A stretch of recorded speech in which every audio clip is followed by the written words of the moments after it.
Saudara Allah, ma'rifat qalbu itu hanya dengan mengenal nama dan sifat Allah. Asma, sifat. Nah, ma'rifatus sifat itu masih bagian dari qalbu, paling dalam. Dia udah masuk ke dalam sirnya qalbu. Kan qalbu ini dia ada bagian-bagiannya, Pak. Qalbu itu disebut ada fuad. Ada yang disebut dengan lub. Inti dari kolbu disebut lub. Nah, rahasia yang ada di dalam inti kolbu itu disebut dengan sir.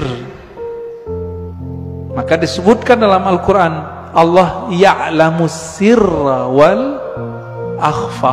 Allah mengetahui yang sir, yang tersembunyi, bahkan yang akhfa, yang samar. Nah, itu ketahuan oleh Allah SWT.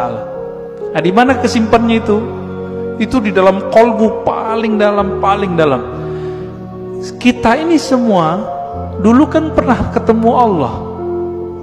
Memori itu kesimpan di situ, Pak. Ada yang ingat gak?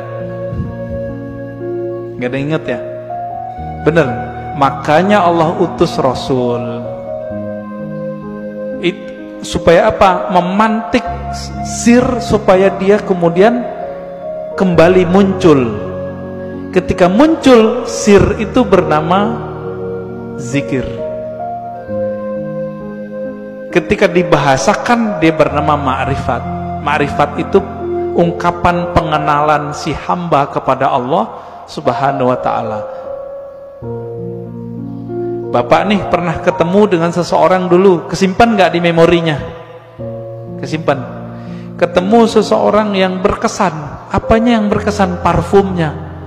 Nanti kita ketemu parfum yang sama, itu teringat, Pak, wajahnya.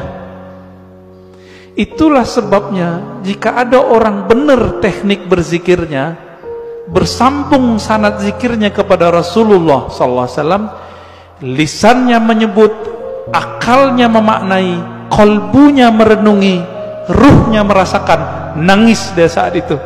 Seperti orang pulang kampung. Pertama orang pulang kampung habis merantau, rasanya gimana? Terharu, Pak. Takbiran, nangis. Ingat siapa? Kampung. Kita lupa, kita punya kampung lain, namanya kampung arwah. Lupa apa ya? Kampung arwah. Ngapain si arwah di kampung itu? Dia menatap Allah Subhanahu wa ta'ala.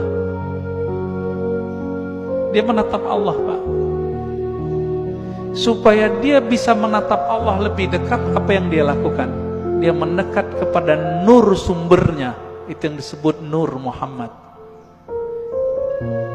Jadi dulu itulah yang dikatakan oleh Nabi, kuntu nabiyan, aku sudah jadi nabi, Adam belum dicipta, udah jadi nabi di alam ruh. Makanya roh-roh itu mendekat semua kepada Rasulullah supaya bisa tetap dekat memandang Allah Subhanahu wa ta'ala. Itu, Pak, maknanya. Itu kalau kita punya ruh yang bercahaya, pasti rindu ingin mengenal ilmu ini, pengen mengenal ilmu ini.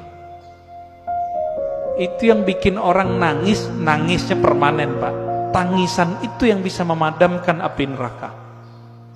Kalau tangis yang malam takbiran tadi enggak. Itu mah tangis pulang kampung. Jadi jika orang bisa nangis karena ingat kampung fisik, kampung badan ini, teringat orang tua zahir, apalagi jika dia teringat dengan orang tua rohaninya.